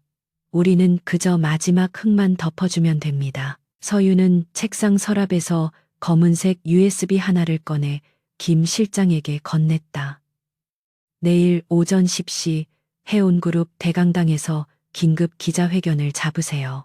모든 언론사를 초청하고 특히 강민석이 섭외했던 유튜버들도 빠짐없이 부르세요. 진실이 무엇인지 그리고 누가 진짜 괴물인지 전 국민 앞에서 똑똑히 보여주겠습니다. 서윤의 눈빛은 확신에 차 있었고 그 어떤 두려움도 찾아볼 수 없었다. 다음 날 아침 해온그룹 본사 앞은 전날보다 훨씬 더 많은 취재진과 구경꾼들로 인산인해를 이루었다. 강민석과 그의 가족들 또한 변호사를 대동하고 당당하게 현장에 나타났는데 그들은 서윤이 여론의 압박에 못 이겨 합의를 제안하거나 사과할 것이라고 착각하고 있었다. 민석은 카메라를 향해 슬픈 표정을 지으며 아내가 진심으로 사과한다면 용서할 의향이 있다는 망언까지 서슴지 않았다. 기자회견장 내부는 발 디딜 틈 없이 꽉 차 있었고 무거운 침묵 속에 서윤이 등장하자 수백 개의 플래시가 동시에 터졌다. 서윤은 단정한 검은색 정장 차림으로 단상에 올랐고 그녀의 뒤로는 거대한 스크린이 설치되어 있었다. 그녀는 자리에 앉아 물 한 모금을 마신 뒤 마이크를 잡고 또렷한 목소리로 말문을 열었다. 어제 제 전 남편인 강민석 씨와 그의 가족들이 주장한 내용 잘 보았습니다. 친딸처럼 아꼈다, 사랑으로 감쌌다는 말들이 얼마나 새빨간 거짓말인지, 그리고 그들이 지난 3년간 저에게 어떤 짓을 저질렀는지 지금부터 증거로 보여드리겠습니다. 서윤의 신호와 함께 스크린에는 영상 하나가 재생되기 시작했다. 그것은 강한건설 회장 저택 내부에 설치되어 있던 CCTV 영상들이었는데 서윤이 결혼 생활 내내 가정폭력과 학대의 증거를 수집하기 위해 몰래 확보해둔 것이었다. 영상 속에는 박 여사가 서윤에게 뜨거운 국물을 붓거나 뺨을 때리는 장면, 민지가 서윤의 머리채를 잡고 흔드는 장면, 그리고 민석이 술에 취해 들어와 서윤에게 폭언을 퍼붓고 물건을 던지는 장면들이 고스란히 담겨 있었다. 야, 너 같은 고아를 거둬줬으면 밥값은 해야 할 거 아니야. 어디서 눈을 똑바로 떠. 영상 속 민석의 목소리가 회견장에 쩌렁쩌렁 울려 퍼지자 객석에서는 경악 섞인 탄식이 터져 나왔다. 어제까지만 해도 피해자 코스프레를 하던 순정남 강민석의 추악한 민낯이 드러나는 순간이었다. 민석은 사색이 되어 자리에서 벌떡 일어났지만 변호사가 그를 억지로 자리에 앉혔다. 이건 조작입니다. 악마의 편집이에요. 박 여사가 악을 쓰며 소리쳤지만 서윤은 눈 하나 깜짝하지 않고 다음 증거를 제시했다. 가정폭력뿐만이 아닙니다. 강민석 씨는 결혼 기간 내내 최유라 씨와 부적절한 관계를 유지해왔으며 이는 단순한 외도를 넘어 회사의 자금을 빼돌리는 범죄 행위로까지 이어졌습니다. 스크린 화면이 바뀌면서 민석과 최유라가 호텔에 드나드는 사진들, 그리고 두 사람이 주고받은 메신저 대화 내용들이 공개되었다.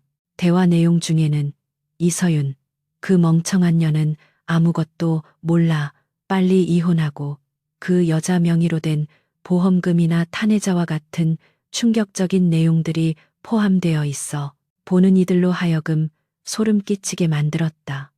특히 최유라가 민석을 부추겨 서윤을 정신병자로 몰아 감금하려 했던 계획까지 드러나자 장내는 충격의 도가니에 빠졌다. 그리고 마지막으로 강한건설과 명일투자개발의 회계장부를 공개합니다.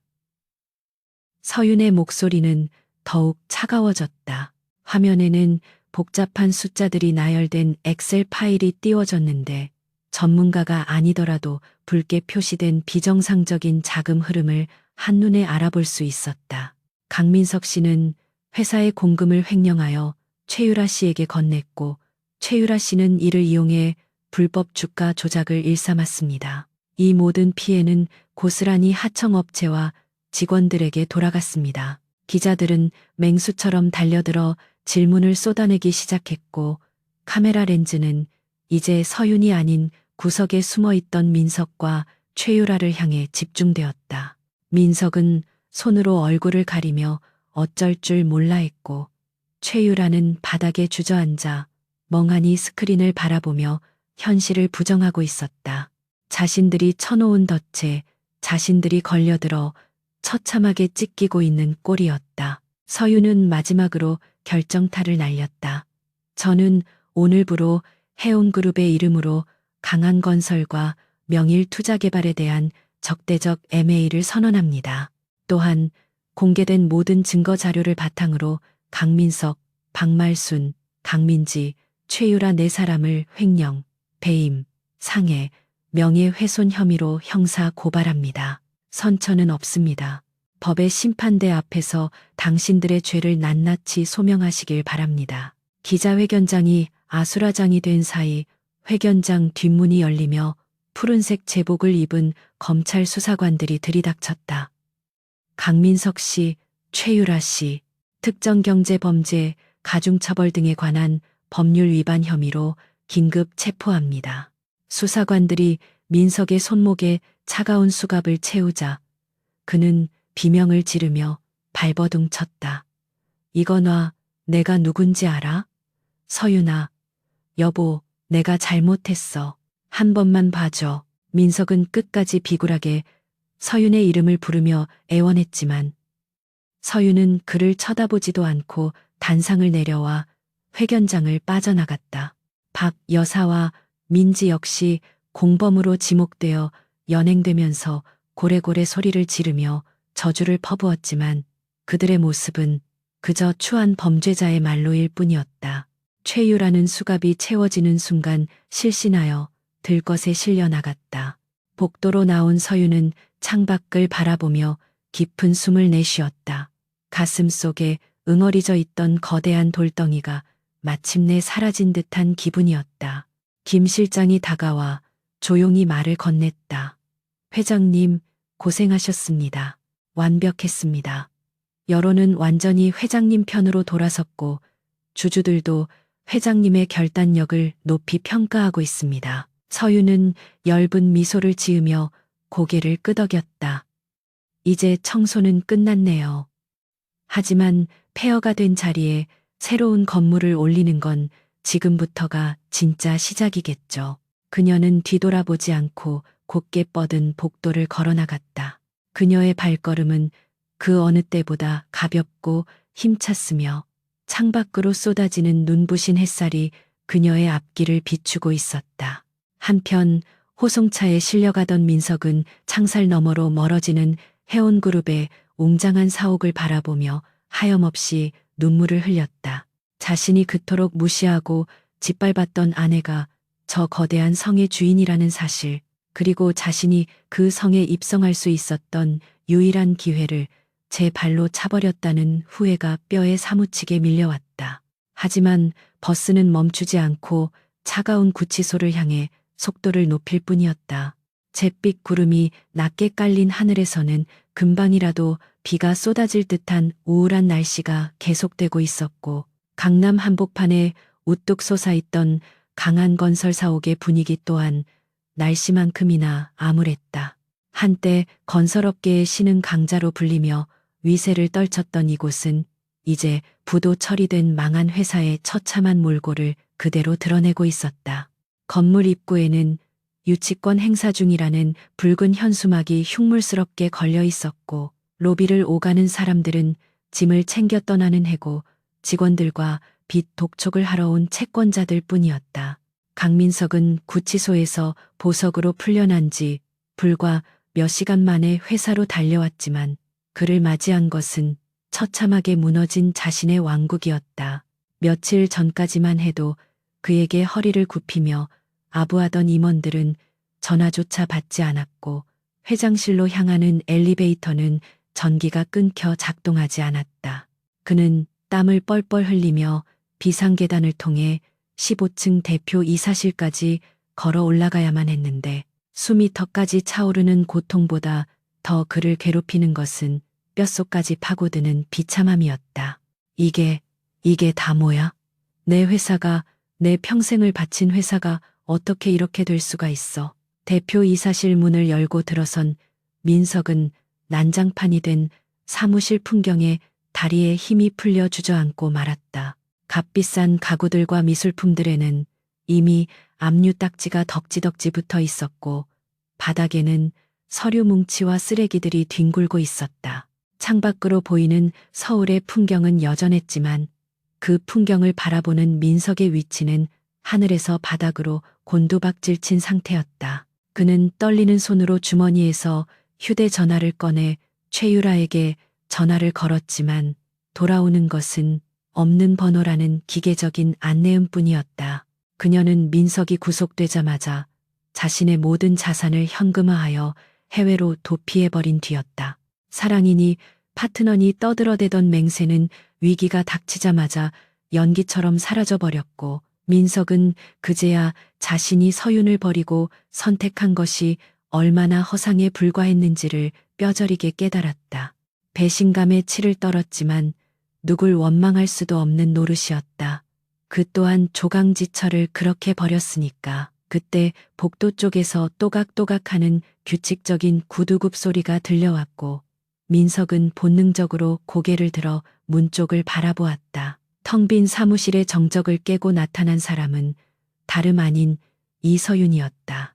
그녀는 흠잡을 데 없이 완벽한 정장 차림에 해온그룹의 임원진과 변호인단을 대동하고 있었는데 그 모습은 마치 패배한 적장의 목을 베러 온 승리한 장군처럼 위압적이었다. 서윤의 뒤로는 건장한 체격의 경호원들이 도열하여 그녀의 길을 호위하고 있었다. 오랜만이네요. 강민석 씨. 며칠 안 본 사이에 많이 수척해지셨군요. 구치소 밥이 입에 안 맞으셨나 봅니다. 서윤은 민석이 앉아있던 낡은 소파 맞은편에 놓인 의자에 우아하게 앉으며 차갑게 말을 건넸다. 그녀의 목소리에는 조롱이나 분노조차 섞여 있지 않았는데 그 무미건조함이 민석을 더욱 비참하게 만들었다. 민석은 헝클어진 머리를 감싸 쥐고 쉰 목소리로 중얼거렸다. 서윤아, 네가 여긴 어떻게? 아니, 왜 온 거야? 날 비웃으러 왔어? 서윤은 김 실장이 건네준 서류철을 테이블 위에 던지듯 내려놓으며 짧게 웃음을 터뜨렸다. 비웃다니요. 저는 비즈니스를 하러 왔습니다. 오늘부로 강한건설은 해온그룹의 자회사로 편입되었습니다. 주주총회의 의결을 거쳐 제가 새로운 대표이사로 선임되었고요. 즉, 당신이 앉아있는 그 자리는 이제 제 것이라는 뜻입니다. 서윤의 선언은 민석에게 사형 선고나 다름없었다. 말도 안 돼. 내 회사를 뺏어가겠다고? 헐값에. 야, 이 도둑년아. 이게 얼마나 가치 있는 회사인데. 민석은 이성을 잃고 소리치며 서윤에게 달려들려 했지만 곁에 있던 경호원들에게 순식간에 제압당해 바닥에 얼굴을 처박혔다. 차가운 바닥에 짓눌린 채 그는 거친 숨을 몰아쉬며 서윤을 노려보았지만 서윤은 눈 하나 깜짝하지 않고 그를 내려다볼 뿐이었다. 가치라. 당신이 불법 비자금을 조성하고 분식 회계를 일삼아서 껍데기만 남은 이 회사가 무슨 가치가 있죠? 제가 인수한 건 회사가 아니라 당신이 망가뜨려 놓은 직원들의 생계와 하청업체들의 눈물입니다. 저는 그걸 정상화하려는 거고요. 도둑은 제가 아니라 회사의 고열을 빨아먹은 당신과 당신 가족들이죠. 서윤의 날카로운 지적에 민석은 아무런 반박도 할 수 없었다. 서윤아, 제발, 내가 잘못했어. 한 번만 용서해줘. 우리 좋았던 때도 있었잖아. 내가 널 얼마나 사랑했는지 알잖아. 어머니랑 민지도 지금 갈 곳이 없어서 찜질방을 전전하고 있어. 제발 우리가 살 길만이라도 열어줘. 민석은 결국 자존심을 모두 버리고 바닥을 기어가 서윤의 구두 끝을 붙잡고 오열했다. 그의 눈물은 진심 어린 참회가 아니라 생존을 위한 비굴한 몸부림에 불과했다. 서윤은 자신의 발목을 잡은 민석의 손을 내려다보며 씁쓸한 표정을 지었다. 3년 전 이 남자는 자신에게 세상에서 가장 따뜻한 미소를 지으며 평생을 약속했었다. 하지만 돈과 권력이라는 욕망 앞에서 그 약속은 너무나 쉽게 부서졌고 그 결과가 지금 눈앞에 있는 이 추악한 짐승 같은 모습이었다. 그녀는 천천히 하지만 단호하게 발을 빼며 민석의 손을 뿌리쳤다. 좋았던 때라. 그래요. 당신이 나를 가난한 고아로 알고 무시하면서도 적당히 데리고 놀아줬던 그 시절 말인가요? 강민석 씨, 당신은 나를 사랑한 게 아니에요. 당신은 당신보다 못하다고 생각되는 나를 통해 우월감을 느끼고 싶었을 뿐이죠. 그리고 그 우월감이 깨지자마자 나를 헌신짝처럼 버린 거고요. 서윤의 말은 민석의 가슴을 후벼 파는 비수가 되어 꽂혔다. 서윤은 자리에서 일어나 창가로 다가가서 등 뒤에 있는 민석에게 말했다. 어머니와 동생분 걱정은 마세요. 제가 인도적인 차원에서 그분들이 지낼 곳은 마련해 두었으니까요. 물론 강남의 대저택은 아니고 견두리의 작은 임대 아파트지만요. 거기서 땀 흘려 일해서 돈을 버는 게 얼마나 힘들고 소중한 것인지 처음으로 배우게 될 겁니다. 그 말에 민석은 멍한 표정으로 고개를 들었다. 그나마 길바닥에 나앉는 것은 면했다는 안도감과 평생을 부유하게 살아온 가족들이 겪게 될 고초에 대한 두려움이 교차했다. 그리고 당신은 서윤이 다시 몸을 돌려 민석을 응시했다. 죗값을 다 치르고 나오면 밑바닥부터 다시 시작하세요. 내 회사 계열사 공사 현장의 일용직 자리는 비워둘 테니까요. 거기서 벽돌 한 장 한 장의 무게를 느끼며 당신이 얼마나 오만했는지 깨닫길 바랍니다.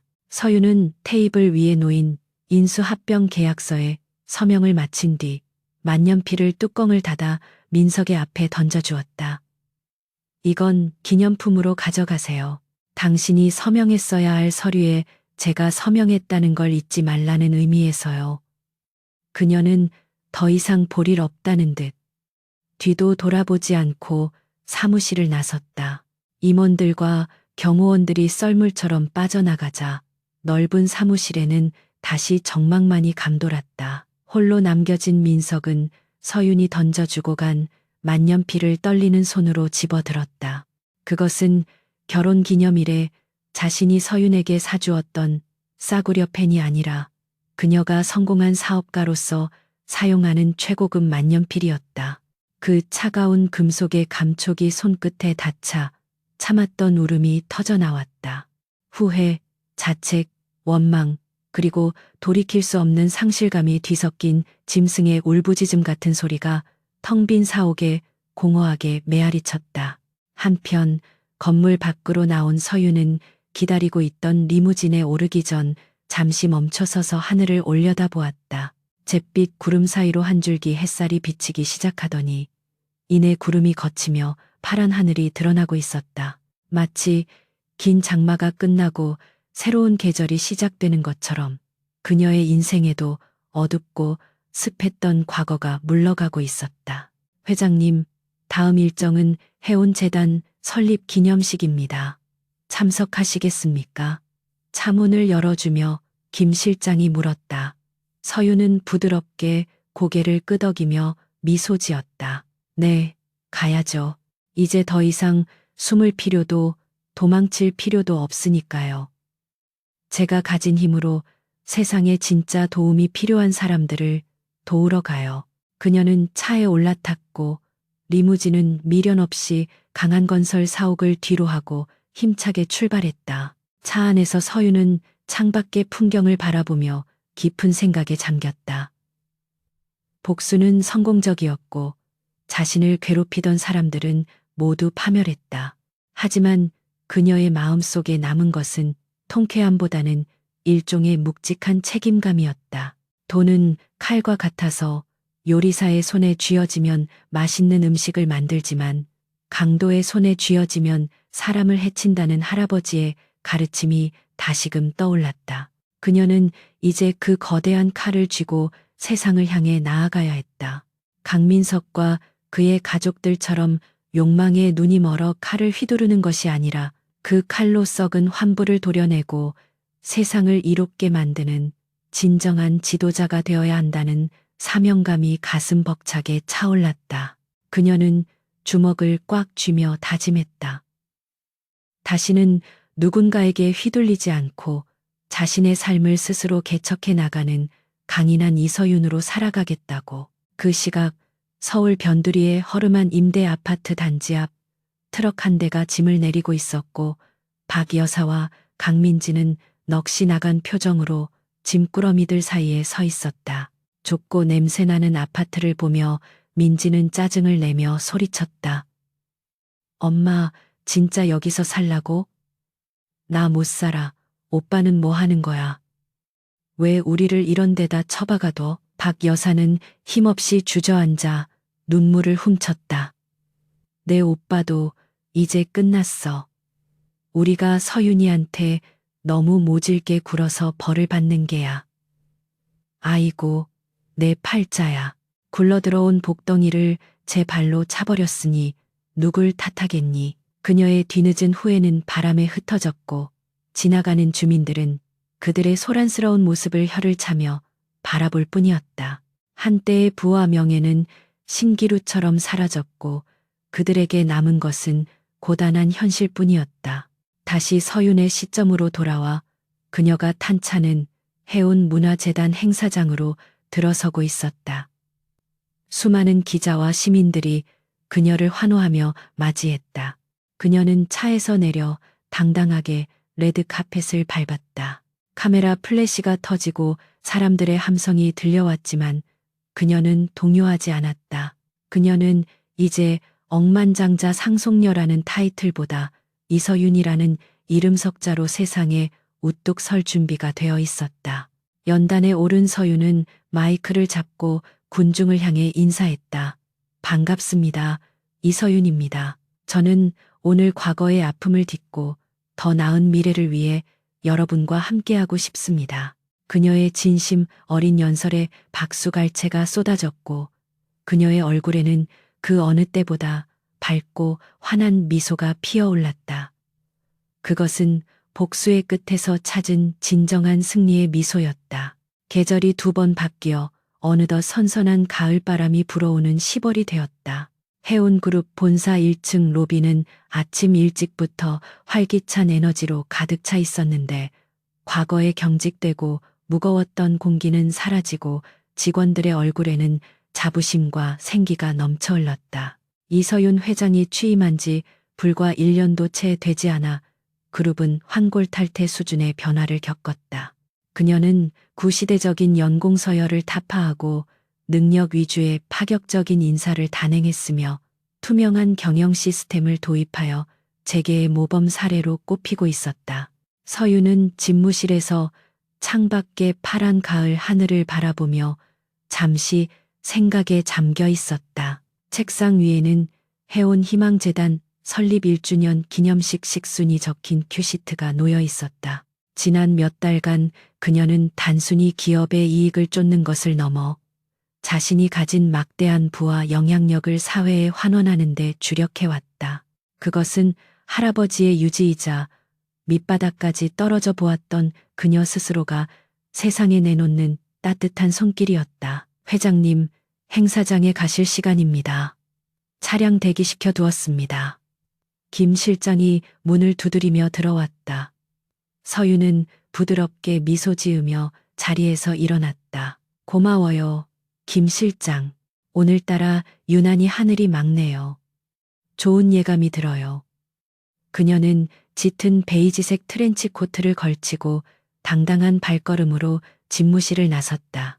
그녀의 모습에서는 더 이상 과거의 상처나 그늘을 찾아볼 수 없었고 오직 단단하고 깊어진 내면의 힘만이 느껴졌다. 한편 서울 외곽의 한 신도시 건설 현장에서는 흙먼지가 자욱하게 날리는 가운데 인부들이 분주하게 움직이고 있었다. 그들 틈에 안전모를 푹 눌러쓰고 시멘트 포대를 나르는 한 남자가 있었는데 땀과 먼지로 뒤범벅된 얼굴은 알아보기 힘들 정도였지만 그는 강민석이었다. 한때 최고급 슈트를 입고 팬데만 굴리던 그의 손은 이제 거친 굳은 살과 상처로 투박해져 있었다. 어이, 강씨, 여기 벽돌 좀 더 날라줘.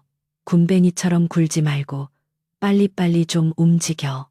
작업반장의 고함에 민석은 네, 갑니다. 라고 큰 소리로 대답하며 무거운 벽돌지게를 짊어졌다. 처음 이곳에 왔을 때는 자존심 때문에 반항도 하고 도망치려 했었지만 이제 그는 노동의 고단함과 정직함을 몸소 체험하며 하루하루를 버티고 있었다. 서윤이 마련해준 일자리는 그에게 지옥이자 동시에 유일한 구원의 장소였다. 점심시간이 되자 민석은 구석진 그늘에 앉아 식은 도시락을 까먹으며 현장에 설치된 대형 TV 전광판을 멍하니 올려다보았다. 뉴스에서는 해온그룹의 희망재단 설립 기념식 생중계가 흘러나오고 있었다. 화면 속 서윤은 그 어느 때보다 아름답고 빛나는 모습으로 단상에 서서 연설하고 있었다. 진정한 불안, 단순히 많이 가지는 것이 아니라 가진 것을 얼마나 나누느냐에 달려 있다고 생각합니다. 민석은 입안에 든 밥알이 모래알처럼 느껴져 씹을 수가 없었다. 화면 속의 서윤은 자신이 알던 그 여자가 맞지만 동시에 자신이 감히 쳐다볼 수도 없는 높은 곳에 있는 존재였다. 그는 쓴웃음을 지으며 고개를 숙였다. 그래, 넌 원래 저런 사람이었어. 내가 눈이 멀어서 보석을 돌멩이 취급했던 거지. 그의 눈가에 맺힌 물기는 후회였지만 더 이상 되돌릴 수 없음을 알기에 체념에 가까웠다. 그는 도시락 뚜껑을 덮고 다시 안전모를 고쳤었다. 과거의 영광이나 헛된 욕망은 이제 그에게 어울리지 않는 옷이었다. 그저 오늘 하루 흘릴 땀과 노동의 대가로 받는 일당만이 그에게 주어진 유일한 진실이었다. 강씨, 뭐해, 오후 작업 시작해야지. 동료의 부름에 민석은 묵묵히 몸을 일으켜 다시 흙먼지 속으로 걸어 들어갔다. 그것이 그가 치러야 할 평생의 속죄였다. 기념식장 안은 수많은 정재계 인사들과 취재진으로 발 디딜 틈이 없었다. 서윤의 연설이 끝나자 우레와 같은 박수가 쏟아졌고 그녀는 참석자들과 일일이 눈을 맞추며 감사의 인사를 전했다.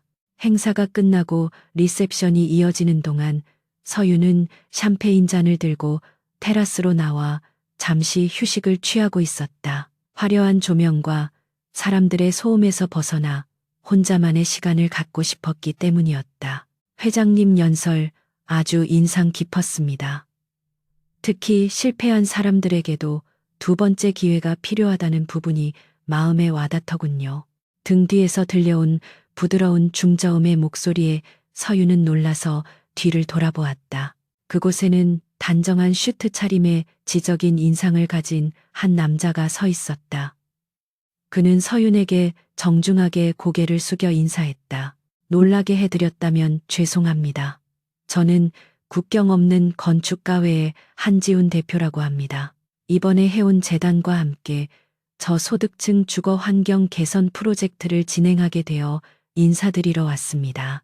한지훈이라는 남자의 눈빛은 맑고 깊었으며 서윤을 바라보는 시선에 어떠한 계산이나 탐욕도 담겨 있지 않았다. 서윤은 그 편안한 분위기에 경계심을 풀고 미소로 화답했다. 아, 한 대표님 말씀은 많이 들었어요. 오지에서 학교와 병원을 짓는 일을 오랫동안 해오셨다고요. 저야말로 잘 부탁드립니다. 두 사람은 자연스럽게 대화를 이어나갔다. 지훈은 건축이 단순한 건물이 아니라 사람의 삶을 담는 그릇이어야 한다는 철학을 이야기했고 서유는 그 말에 깊이 공감하며 자신이 겪었던 집의 의미에 대해 털어놓기도 했다. 사실 저도 집이 지옥 같았던 적이 있었거든요. 그래서 누군가에게 따뜻하고 안전한 보금자리를 만들어주는 일이 얼마나 중요한지 누구보다 잘 알아요. 서윤의 고백에 지훈은 놀란 기색 없이 따뜻한 눈빛으로 그녀를 응시했다. 그 아픔이 회장님을 더 단단하고 깊은 사람으로 만들었군요. 건물을 지을 때도 비바람을 견딘 나무가 더 튼튼한 기둥이 되는 것처럼요. 그의 말은 서윤의 가슴 깊은 곳을 울렸다. 지난 3년간의 고통과 상처를 누군가가 온전히 이해하고 위로해주는 느낌이었다. 민석이 그녀의 배경과 돈을 사랑했다면 지훈은 그녀의 상처와 극복 의지를 존중해주고 있었다. 서유는 처음으로 비즈니스 파트너가 아닌 인간 대 인간으로서 누군가에게 호감을 느꼈다. 시간 괜찮으시면 다음에 현장에 한번 같이 가보시겠습니까? 회장님이 후원하신 벽돌이 어떻게 누군가의 희망이 되는지 직접 보여드리고 싶습니다. 지훈의 제안에 서유는 망설임 없이 고개를 끄덕였다. 네, 좋아요. 꼭 가보고 싶네요. 수행원 없이 편하게 가도 될까요? 그녀의 말에 지훈은 환하게 웃으며 대답했다. 물론이죠. 흙먼지가 좀 묻겠지만 그게 진짜 삶의 훈장 아니겠습니까? 리셉션이 끝나고 집으로 돌아가는 차 안에서 서유는 창밖을 스쳐 지나가는 서울의 야경을 바라보았다. 화려한 네온사인 불빛 아래 수많은 사람의 사연이 얽히고 설켜 있을 것이다. 그녀는 문득 자신의 휴대폰을 꺼내 사진첩 깊숙한 곳에 저장되어 있던 민석과의 결혼 사진을 열어보았다. 사진 속 두 사람은 웃고 있었지만 지금 보니 그 웃음은 너무나 위태롭고 가식적이었다. 서유는 망설임 없이 삭제 버튼을 눌렀다. 삭제하시겠습니까? 라는 팝업 창이 뜨자 확인 버튼을 터치했다. 화면에서 사진이 사라지는 순간 그녀의 가슴 한구석에 남아있던 마지막 미련의 찌꺼기도 깨끗하게 씻겨 내려가는 기분이었다. 안녕, 나의 어리석고 순수했던 시절아. 덕분에 많이 아팠지만 덕분에 많이 배웠어. 그녀는 나지막이 속삭였다. 집에 도착한 서유는 피곤한 몸을 이끌고 옥상 정원으로 올라갔다. 밤바람이 제법 차가웠지만 그녀는 상쾌함을 느꼈다. 옥상 난간에 서서 내려다본 도시는 거대한 빛의 바다처럼 일렁이고 있었다. 저 멀리 남산타워가 보이고 한강의 검은 물결 위로 다리들의 조명이 반짝였다. 그녀는 이제 이 거대한 도시의 중심에 서 있었지만 더 이상 외롭지 않았다. 그녀에게는 믿음직한 김 실장과 직원들이 있었고 새롭게 시작된 의미 있는 프로젝트들이 있었으며 무엇보다 스스로를 사랑할 줄 아는 건강한 자아가 있었다. 그리고 어쩌면 한지훈 대표와의 만남처럼 새로운 인연이 그녀의 삶에 또 다른 색채를 더해줄지도 모른다는 기분 좋은 예감이 들었다. 할아버지, 보고 계시죠? 저 잘하고 있는 거 맞죠? 서유는 밤하늘을 올려다보며 마음속으로 물었다. 밤하늘의 별이 반짝이며 마치 그럼 잘하고 있고 말고라고 대답해 주는 것 같았다. 그녀는 크게 심호흡을 하며 차가운 공기를 폐부 깊숙이 들이마셨다. 그것은 자유의 냄새였고 희망의 향기였다. 서유는 난간에서 몸을 떼고 돌아서서 환하게 불 켜진 자신의 집을 바라보았다. 그곳은 이제 감옥이 아닌 진정한 휴식처이자 내일의 전투를 준비하는 본부였다. 그녀는 주먹을 불끈 쥐며 다짐했다. 앞으로 어떤 시련이 닥쳐와도 절대 피하지 않고 당당하게 맞서겠다고. 그리고 자신이 가진 힘을 가장 올바르게 사용하여 세상에 선한 영향력을 미치는 리더로 남겠다고. 그녀의 발걸음은 가볍고 경쾌했다. 옥상 정원을 걸어나가는 그녀의 뒷모습 위로 쏟아지는 달빛이 마치 스포트라이트처럼 그녀를 비추고 있었다. 길고 긴 어둠의 터널을 지나 마침내 찬란한 빛 속으로 걸어 들어가는 이서윤의 인생 제2막은 이제 막 시작되고 있었다. 그녀의 입가에 핀 미소는 그 어떤 보석보다 아름답고 빛났다. 자, 내일도 바쁜 하루가 되겠어. 가보자, 이서윤. 그녀는 문을 열고 따뜻한 빛이 새어나오는 실내로 들어갔다. 문이 닫히고 밤하늘에는 여전히 밝은 달이 떠서 세상을 굽어보고 있었다. 정의가 승리하고 진실이 밝혀지며 상처 입은 영혼이 스스로 치유하고 성장하는 이야기.